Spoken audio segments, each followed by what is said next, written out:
Everything old is new again. America's entertainment pop culture talk show. It may well possess a rudimentary intelligence. I'm trying to think, but nothing happens. Felt a great disturbance in the force. Hello, I'm Mr. Red. Come on, bark like a dog for me. Where's the goodies? Leave the gun.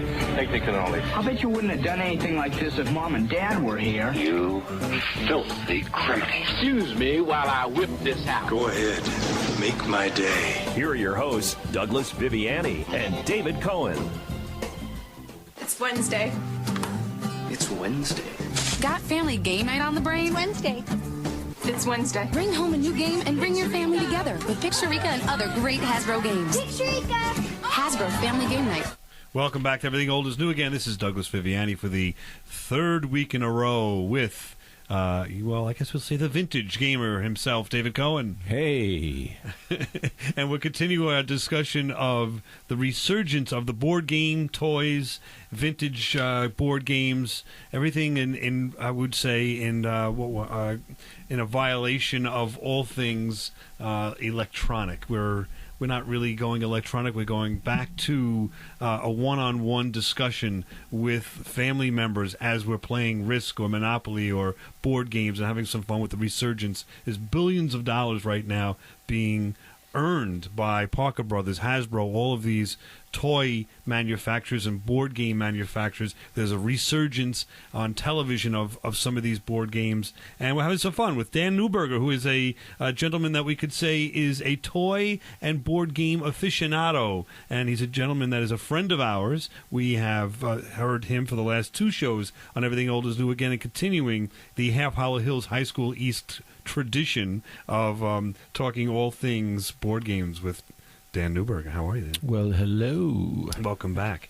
We're actually going to extend ourselves beyond the board game into, I guess you could call it a toy of the yo-yo. Has anybody seen, hear, or heard of a yo-yo recently? Anybody? Dan? Hey, I love yo-yos. You were playing with one, I know, recently on the train. You got a reaction. I got a lot of strange looks, yeah. So yesterday evening I was coming back from some meetings in Washington, D.C., and I knew that I was going to be with you guys today and that we might be talking about yo-yos. So I happened to bring a yo-yo with me because it's been a long time since I've played with a yo-yo. But I'm sitting in my seat on the Acela train and took the yo-yo out and just started playing with the yo-yo in the aisle, and I got a lot of very strange looks. Very strange looks. Any smiles? It was all like... no, I think that I saw a lot of people looking at me like they felt sorry for me. Well, I'll tell you, the yo-yo goes way back to the 30s and 40s, really hit its heyday in the 40s and 50s, and even 60s, where there were yo-yo champions. If you remember this, older gentlemen, there were yo-yo contests. If you ask your father, your grandfather about the yo-yo, you'll put a smile on their face, because that was a toy. That was, maybe even you could say, the tablet of the day. I mean, every kid back in the day, 40s, 50s, 60s, knew about yo-yos, played with yo-yos, knew the yo-yo trick. Now, if we're broadcasting to someone that's in their 20s, do you think they have to know what a yo-yo is, at least? Yeah, I think sure. they'll know what a yo-yo is, yeah. But you don't see them anywhere. Well, they're listening to a couple every week, so... There are actually yo-yos now that are very expensive yo-yos. Maybe they got all kinds of bells and whistles and lights and stuff on them. But yo-yos actually go back to the ancient Greeks, believe it or not. There are hieroglyphics, and I'm not making this up, where they actually show characters like the pharaoh with like a horse face with a yo-yo in their hand. Wow. And they've found yo-yos made out of terracotta, which you would think would be kind of hard to actually work the yo-yo, but the yo-yos actually go back quite a ways. And the name yo-yo was actually a derivative of, so Duncan, who we all know, Duncan Yo-Yos, he actually traveled to the Philippines sometime, I think it was in the 1930s, and saw this guy, this entrepreneur in the Philippines who is mass-producing and selling successfully yo-yos. So Duncan went back on a later trip to the Philippines and purchased the company along with the name Yo-Yo and turned it into the Duncan Yo-Yo Company. So it was called a yo-yo when he got there? It was called a yo-yo by this guy in the Philippines who, I don't know what it was called before. It was probably just called, clay thing on the end of a string. I'm not sure what it was called, and it was interesting because even though Duncan thought that he had purchased the right to the name Yo-Yo, he actually ended up losing the company years later to, I think the name of the company was Flambeau, based out of Canada, because there were so many lawsuits of companies that were using the name Yo-Yo, and he was constantly suing them for the use of the trade name. And even though he won the lawsuits, he ended up going bankrupt as a result. Oh, wow. So, yeah, it's a sad story, actually, for Mr. Duncan. But So the Duncan yo-yos that we see now are not manufactured by him or his company, per se. That's right. It's some other entity that have made yo-yos. Now, you've brought a few with you today. Where did you get them? Where could you find yo-yos? I know they're at Toys R Us, but where else? They're in virtually every local toy store, and I was surprised. They had a variety of them. I brought two models. One is the Duncan Imperial, and the other is the Duncan Butterfly. Inexpensive, just a couple of dollars each. So this is not a toy that you have to spend a lot of money on for your kid to have a lot of entertainment from. I will say that, when we were younger, we probably knew how to do all the tricks that I'm sure you're going to want to try and do now in the air. I don't remember how to do any of them. Luckily for us, I went back and I found, believe it or not, on YouTube, there is an expert from the 60s that I guess you could say they did a little bit of a short as to how to run your own Duncan yo-yo contest, your local contest, and within that they established there were 10 tricks that you would use, and there's a pro and kids that were pros even also that I divided up into 4 of the tricks that actually try to put into words how to do the tricks. Of course, the video helps a little bit more, but it's interesting that they laid that out. Kids would have their own yo-yo contest, whether it's for fundraising or just for have fun, and it would be who can do these tricks and who can do the tricks better.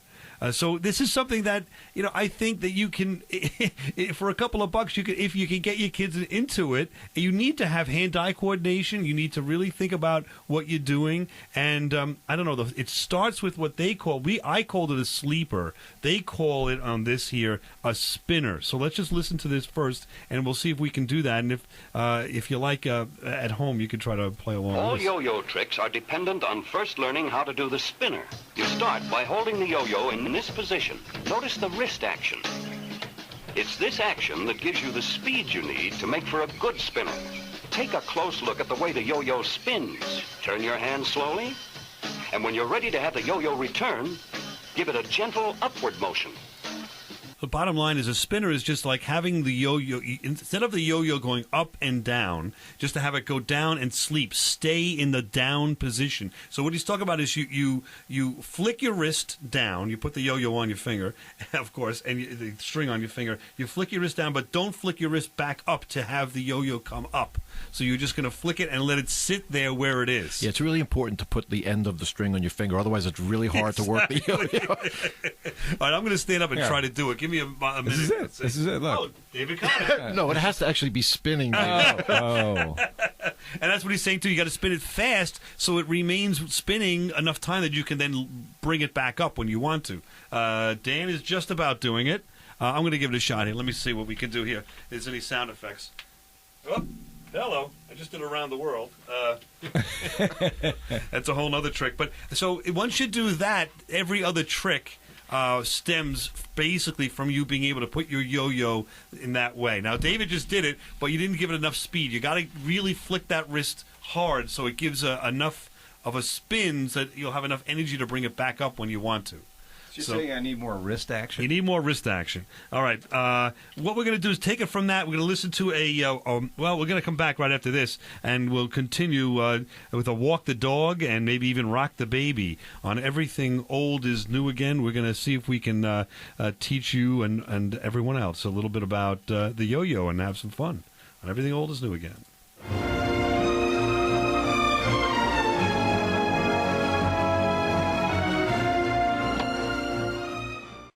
Now, back to America's entertainment pop culture talk show. Everything Old is New Again, with Douglas Viviani and David Cohen. Duncan, the greatest name in yo-yos and a super name in fun, brings you Disco Duncan. And now Duncan has designed their yo-yos to spin even longer, so tricks are easier to perform. Welcome back to Everything Old is New Again. This is Douglas Viviani. That's a little bit of an intro from Duncan themselves on a commercial I had to cut short there. Sorry, we're just going on and on about yo-yos. And we're having some fun with Dan Neuburger, another member of the Rogues Gallary, doing his third show on toys, board games, and now we're on to yo-yos, something you can do with your family and have some fun. And maybe there'll be a resurgence. What do you think, David Cohen? I think there could be, because we've just spent the last half hour just doing nothing but yo-yos. So it's got to tell you something. And we did the sleeper. We've learned that. Yes. And on the walk the dog, David Cohen, you did that in the break here. A little bit. I want to try to do it again. Basically, what that is, you sleep the yo-yo, and then you put it on the ground and let it move for, I don't know, a couple of inches or whatever, a foot or so, and then bring it back up. So he's letting it down. He just did that, and you got to make sure you have enough speed to get that yo-yo back up once it walks. Maybe we'll do a little bit of I've got a little clip of instruction. Maybe it'll help you out a little bit more. Let's see if you can get a little help from Duncan themselves. Here's 10-year-old Calvin Robinson. He's going to walk the dog. Throw a fast spinner, gently lower the yo-yo to the ground, and let it walk in front of you. Very simple. 10-year-old could do it, David. Have you been successful? No, I haven't. I'm just trying to recreate the guy's voice. What was with the voices back then? I love also how insulting it is in some ways. 10-year-old expert, Yeah. And you were sitting here trying If a 10-year-old can do it, so can you. You boob. Yeah. All right, I'm going to try the Rock the Baby. Actually, let's play that also so you hear what that is. It basically is sleeping it, and then with your hand you bring up the string up. So bring the yo-yo up. You make a little bit of a house. Like a cradle. Cradle, you rock it in between. Yeah, Dan's doing it. Unfortunately, the yo-yo is not spinning. He's just basically playing with the string. It's like a rock on the end of a rope.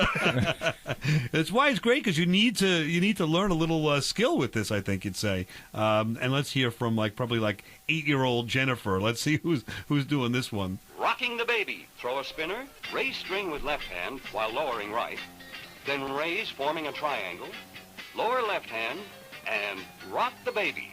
There you go. I think I could. I used to do that. So easy. Let me see if I could do that. Give me some commentary here. Hey, somebody. All right, Viviani, he's got it. He's lifting it. He's rocking, but I did it, but it died halfway. It died halfway, but I got it was not spinning when you rocked it. That's what's cool about it, because they look easy. These are not easy tricks all the time. Does that make any sense? They're incredibly difficult. I think you're understating it. Clearly, there's something wrong with my yo-yo. I can't even get it. Poor worker blames his yo-yo. I'm telling you got to have. This is the great one, the butterfly. I'm going to try it again. Here we go.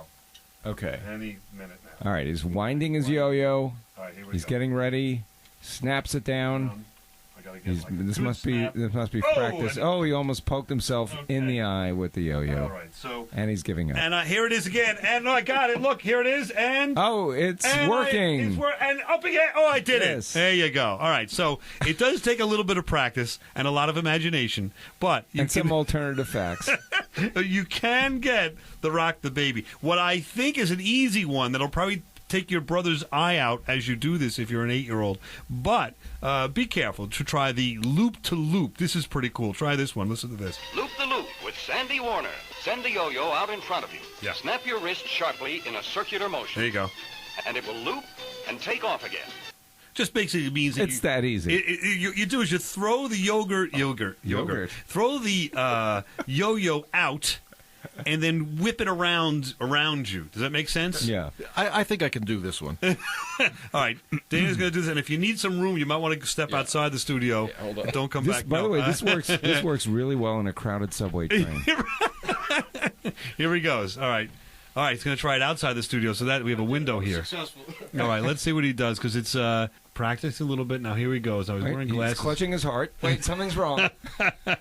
I hope he doesn't knock himself in the glasses. Here we go. He did it. He did it. He went out and he flicked it around his hand. That's impressive. And out and back again. Wow, Dan, that is very impressive. Very impressive. Have you ever done that before? I couldn't practice that one on the train, so I'm actually impressed that I was able to do that. Well, why did you think you could do it? That was pretty cool. You knew. Well, because this one doesn't require you to sleep the yo-yo, which my yo-yo does not seem to want to sleep. Okay, I gotcha. And then there's a flying trapeze. Have you seen that one? I think it goes down. Well, let's hear what they say about that. Yeah, because they explain it so well.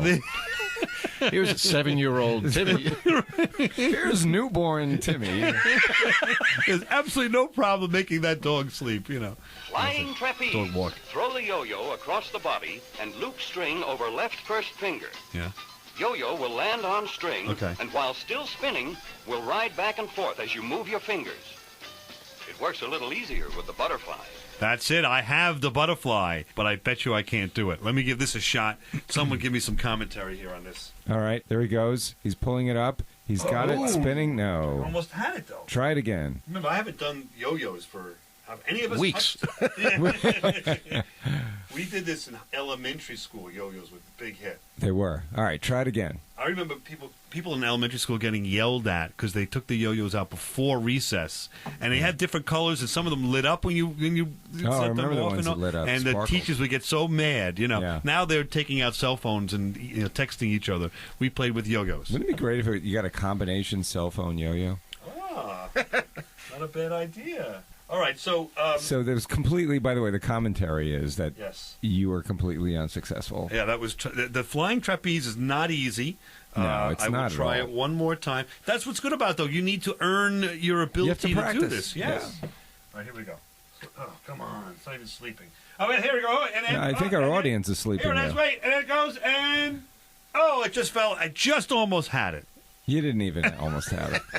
Not even I think the almost. trapeze artist is in the net right now. I'm glad there was a safety net for him. But listen, the bottom line is... For those of you still listening, go ahead. I think yo-yos are a kick. I think if you show them to your kids... Here's an idea, actually. Maybe have grandpa or grandma show your kids the yo-yo, and you and your wife can go out for a night on the town. Because this will keep them busy for quite some time.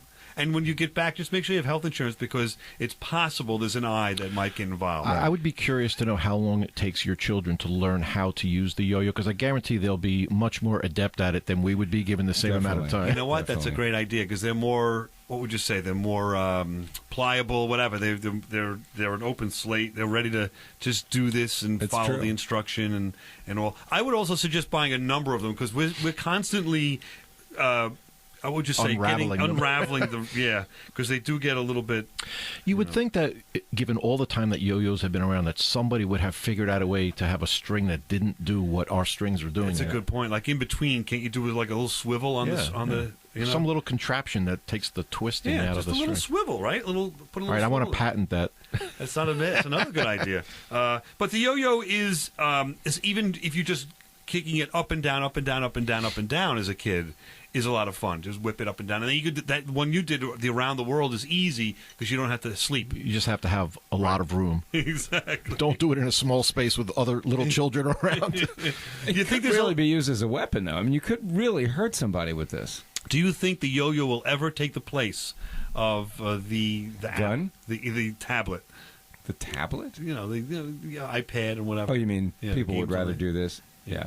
No. Like I said, if you could Snapchat with the yo-yo, I think it would be a big hit. It's not a bad idea. You could go Facebook Live and show yourself doing the tricks.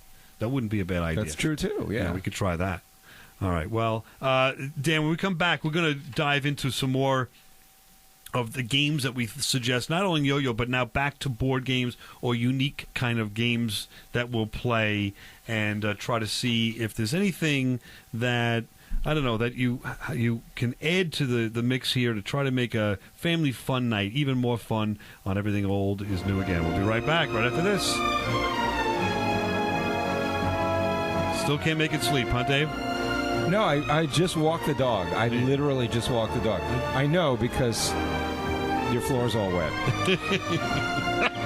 Man. This is Everything Old is New Again, America's entertainment pop culture talk show. With Douglas Viviani and David Cohen. Now there's a Betty Crocker Easy Bake Oven. Just for you. The most beautiful oven I've ever seen. Be a Betty Crocker baker. Make a Betty Crocker cake in your Betty Crocker Easy Bake Oven. I have to tell you that we're back on Everything Old is New Again. That is a I guess you'd call it a game or a toy that we're going to take a look at here on Everything Old is New Again with Dan Neuburger and David Cohen. Toys and board game aficionados that they are. You should have told me. I would have brought. My wife has an Easy Bake Oven. I would have brought it in. See, now it's evolved. It used to look like an oven, and would be very hot. What does it look like now? Now it looks like it's a big plastic, kind of like a half an egg shaped kind of thing. I should have brought it downstairs. Angelica has one, and it's just not as much fun because it doesn't look like an oven. It's just a thing that heats up, but they had to make it so safe that the slit to put everything in, you can't get your hands in. You got to put it in with a stick, and you get it out with a stick. I mean, it's really impossible to have fun with it. So when did the Easy Bake Oven come out? Was it the 60s or the early 70s? Got to be Yeah, that was a commercial from '67. Yeah. So it was interesting because right around, I think it was the early 70s, you started to see two things happening in the world of toys. One was you started to get much more of an ecological bent to some of the toys. Like there was a toy that I found that I don't remember, but it was called the Johnny Horizon Environmental Test Kit. I don't remember anybody playing with it. Well, it's a catchy name. Right. So it's amazing that it didn't catch on. But at the same time, in the early 70s, toys for girls started to shift from the very gender-based traditional type of Easy Bake Oven, you have to grow up and be a housewife, to other sorts of games for girls. But the Easy Bake Oven, if you were a girl that, anywhere around our age, you were playing with toys in the 60s and the 70s, you had an Easy Bake Oven, or you knew somebody that had one of these. Make it sound so seedy. That's true. I know someone that has it. All right, just I know a guy who knows a guy. And you know what? I know somebody I could supply you with the cupcake mix and the chocolate chip cookie mix if you really want it. It's stuff tasted terrible, by the way, if you remember. The new ones aren't that. They don't taste great. They aren't that bad. They're at least edible, I'll say. But anything right. cooked by a light bulb is not going to taste that good. But I have a guy. That's a fair point. So that was that one. Here's another one that I know you have heard of or thought of. And I know David loves this one, I have to say. Well, let's see if you remember this. Ants in the pan. You just flip them through the air. Ants, ants, ants. Keep on flipping, silly ants. Ants, ants, ants. Flip them right into the pants. Ants in the Pants, a brand new fun game. But be fast, because the one who flips all his ants first into the goofy pants is the winner. David, tell us a little bit about that one. Well, it was so you picture these plastic blue hollowed out pants that would stand up by themselves. And with yellow, like McDonald's arches as suspenders. And then you have these plastic ants, and you could press down on the tail of the ant. If you press down the tail, the ant would flip up in the air, and the goal was to flip it into the pants that are standing there. And I love the game, and I got really, like deeply obsessed with it. Where, because the ants, they would come in 4 different colors, so I started like a whole league. Like I had team names, and they have the uniforms, and they would play each other. Ants in the Pants. Did you have stats? I had stats. Yep. David, that's sad.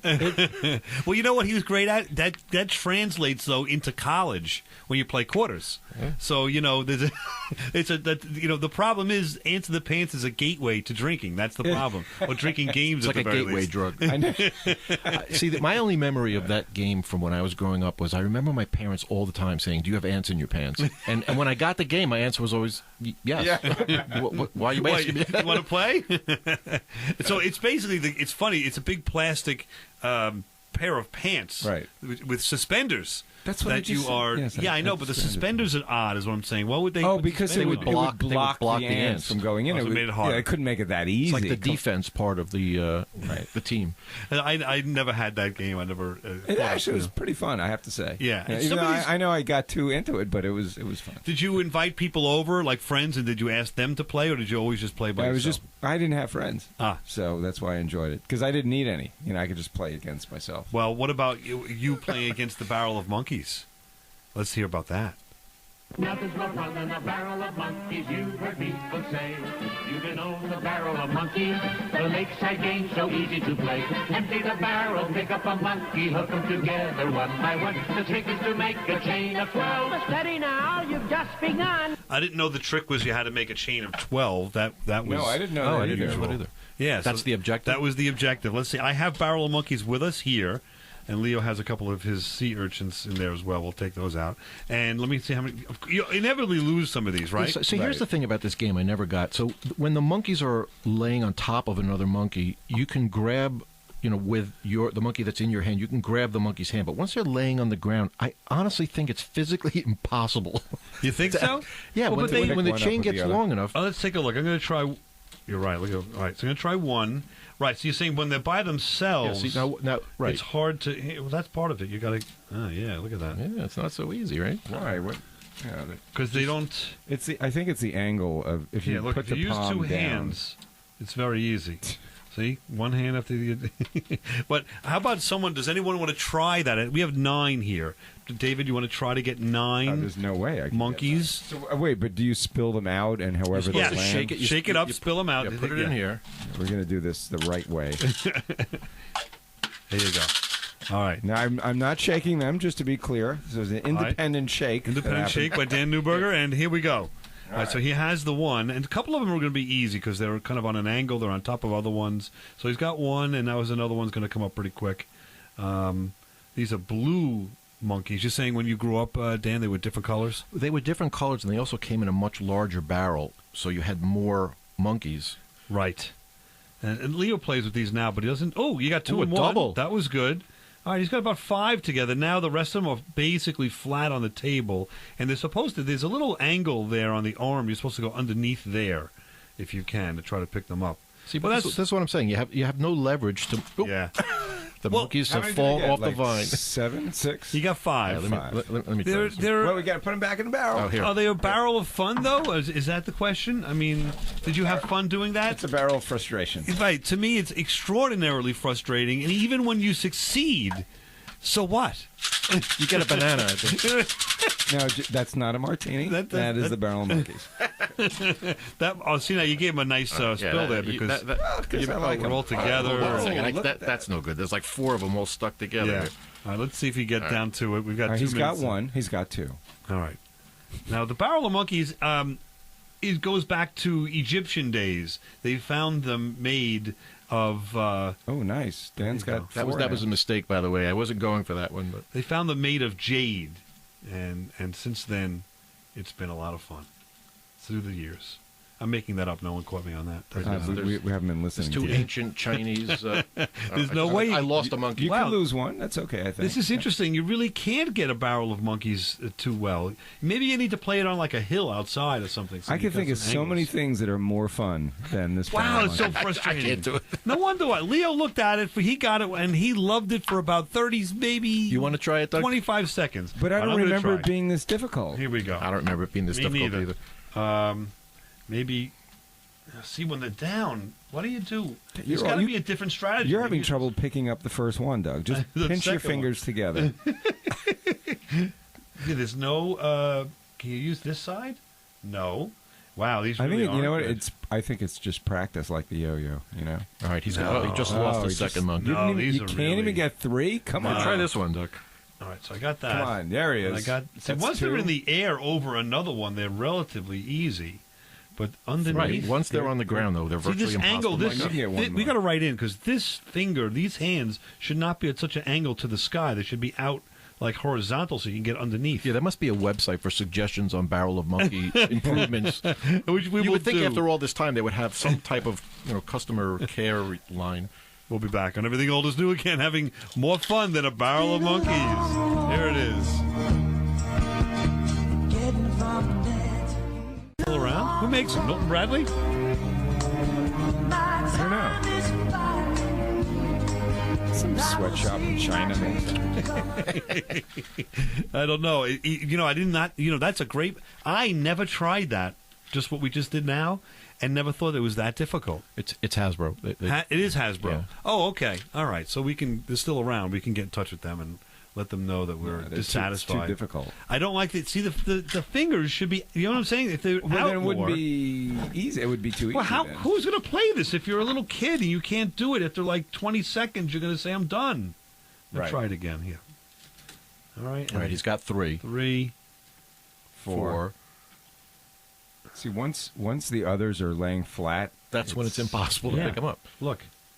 Put it this way: look at the angle. What am I supposed to do? What would they suggest? I think you have to drag this one so that it like scoops under the arm. Right. All right. So let's try that. I'll drag it. You got to drag it, but make sure he doesn't fall off. I'm dragging him, but still, look at that. Oh, come on. He almost has it. It's got a couple of monkeys in drag. Sounds like a party I've gone to recently. This is not... It would be so much easier if they were magnetic. It kind of defeats the purpose, right? Look at that. He picked up all 12 all at once. All right. How about what about this business? It's more fun than a barrel of monkeys. Since when are a barrel of monkeys fun to begin with? Apparently not.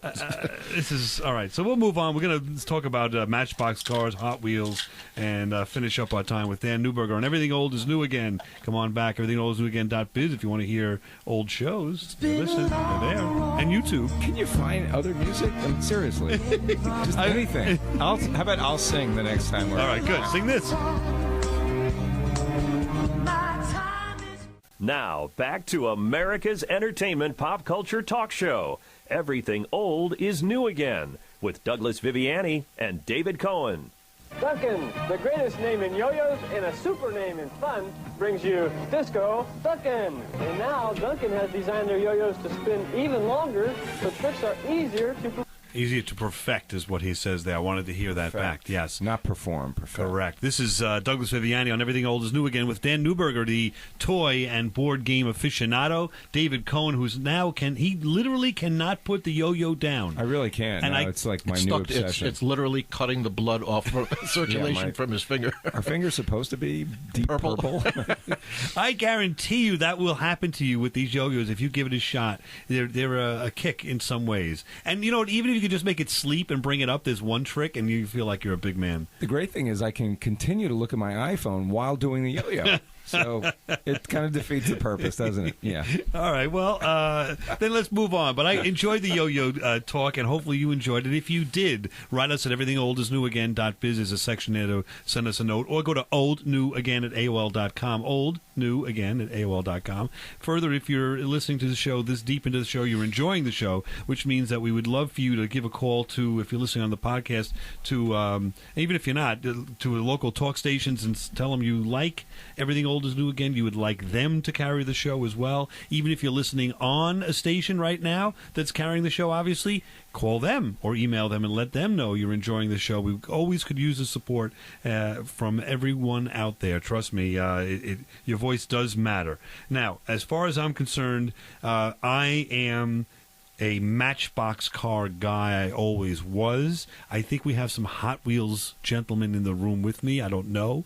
There may be fisticuffs. We're going to talk about Hot Wheels versus Matchbox and what they're all about. They're a little something else for a little boy or girl to play with and just have some fun with cars. And they are inexpensive to this day, and you can do family things with them, setting up tracks and loop-to-loops and trying to get the family involved with these cars. But you may not want to get too involved, because then all of a sudden you've got to buy every one, and I think each of these have probably like 100,000 each. There's thousands. I know Dan did some research on this a little bit. Tell us a little bit about Hot Wheels and Matchbox cars. I loved these cars when I was growing up. I had hundreds of these cars. I had, like you were saying, I think in one of the earlier shows, I had the case, one that was shaped like a tire that you opened up and it could fit 24 cars. I had one that would fit, even more. That was a big rectangular box that looked like you were the young accountant going, to your meetings. When you're going to your buddy's house, Yeah, but here's the difference, and I never knew this until just recently when I was doing some research on this, what the difference was between a Matchbox car and a Hot Wheels car, and there actually is a difference. So they're both the same gauge, which I think is like 1 to 64 or something. So 64 cars would be the size of one regular size. If you stack 64 of these cars, you'd be close to the size of an actual Ford Mustang, which is one of the cars that I got, which is a Matchbox. So here's the difference. Matchbox cars are actually replicas of real cars. These are cars that exist, and actually many of the Matchbox cars, and you can tell that they're Matchbox without even flipping it over and looking at it. If they have a rear view mirror or a side view mirror, they're definitely Matchbox. This one actually does not have that. as I noticed. But as I'm saying, I guess it wasn't a great example, but it's a real car. This is a Ford Mustang. It exists. Right. Hot Wheels cars are futuristic cars. They're models that do not exist. And I always gravitated towards the Hot Wheel cars because I just thought that they were cooler cars without realizing that was the fundamental difference between Matchbox and Hot Wheels cars. I never knew that. Yeah. So a Hot Wheels car is something that they've designed, Hot Wheels designed, and you're not going to find it anywhere. It does not exist in reality. Interesting. Now, I enjoyed the Matchbox cars, and I don't know why. From what I understood back in the day, the Hot Wheels were more of the in and more expensive type of vehicle, and if you got the Matchbox cars, word has it supposedly they were less expensive, and maybe because of that, because they just imitated other cars. Yeah, I don't know if it's true or not, but according to Google, the Hot Wheels cars actually operated better on the track that they sold for Hot Wheels cars. Although Matchbox cars do fit on the track because they are the same size, the Hot Wheels cars actually, I guess the axle on them spins more freely or something. And of course, Matchbox did not do what Hot Wheels did, which was to transition into more of the, sort of the electronic age. First you had Hot Wheels became the Sizzlers, right? The Sizzler was we had, the machines that would make the car go on its own. You didn't have to push it yourself. Almost like a pitching machine. You ever see that with the ball and it goes out? That's exactly right. Yeah, or a football. You're exactly right. That's right. Exactly what it looked like. Matchbox never made that transition. Interestingly, when I was just recently in the toy store looking for yo-yos, they had a gigantic display of Matchbox and Hot Wheels cars. They both still exist, and I couldn't help myself. I had to buy one because it just brought back so many memories for me. So. Now, is the display together or are they separate? They're not together. They're different manufacturers. They're different manufacturers, as I understand it, but they were literally side by side, just like they were when we were growing up. I don't remember there being a Hot Wheels section and a Matchbox section. It was just the toy cars. Another thing I think is along the lines of what you say is I never see, or I very rarely see, if I've ever seen, the Matchbox track. Like these accessories. They just sell the cars, right? Yeah, I don't think Matchbox made the tracks. And actually, it was kind of silly that they didn't, because people were using their Matchbox cars on the Hot Wheels tracks. And so whoever the manufacturer was of Hot Wheels was getting all of the additional revenue for the add-ons. Right. Whereas the Matchbox guys weren't.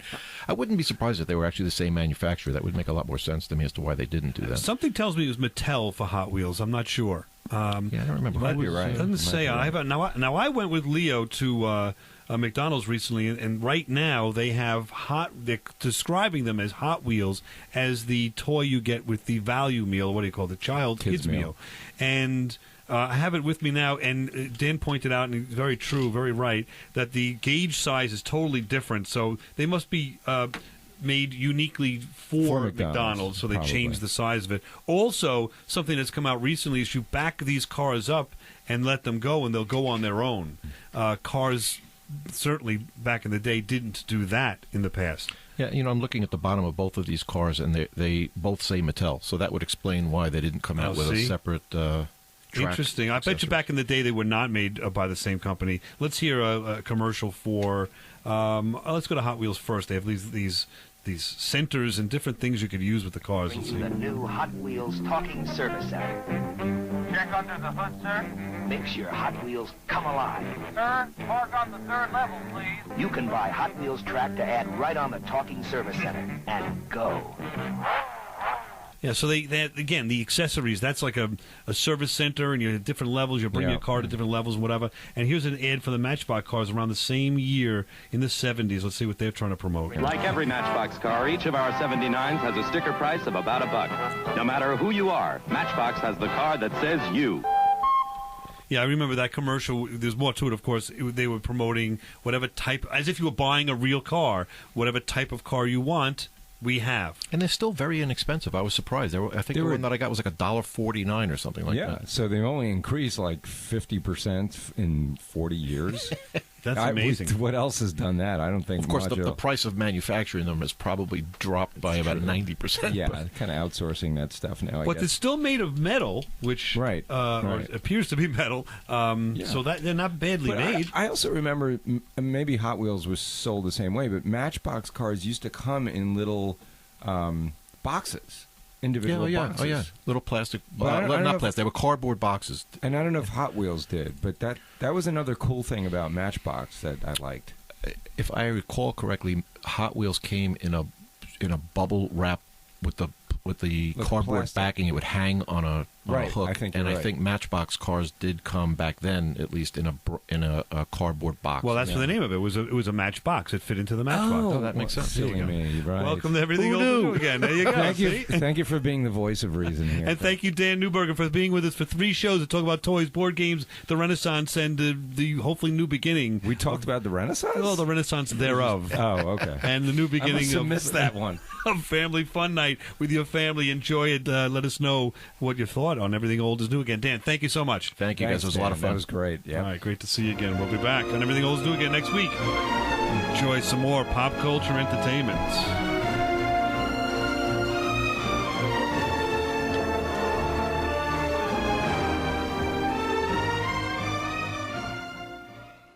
Now, Dan, we have about a minute and a half left here. Just wanted to see your behind-the-scenes look at Everything Old is New again. You're in our studio. We've had some guests in the studio, of course. We have some people call in. But what was your experience like spending 3 hours in this luxurious confines here? Well, I was actually surprised at how spacious and beautiful the surrounding is in your studio. But I have to say, this was great fun. First of all, for those folks who don't know Doug and David for as long as I've known them, this is literally like a throwback to high school. I mean, these conversations were, exactly like they were a long, long time ago.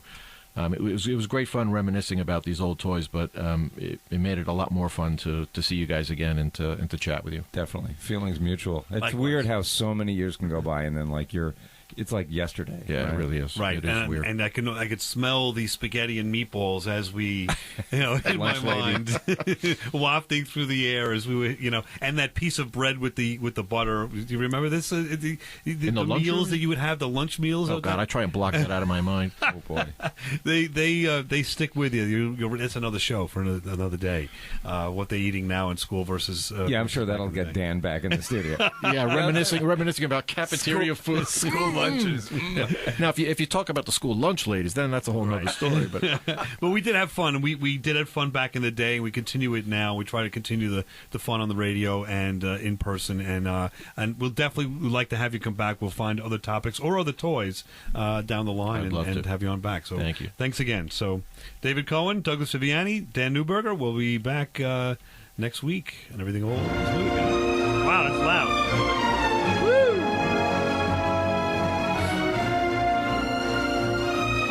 Now, Dave, you keeping the yo-yo or mine? You can't get rid of that yo-yo. You're still on your finger. Take it from me, please. Please.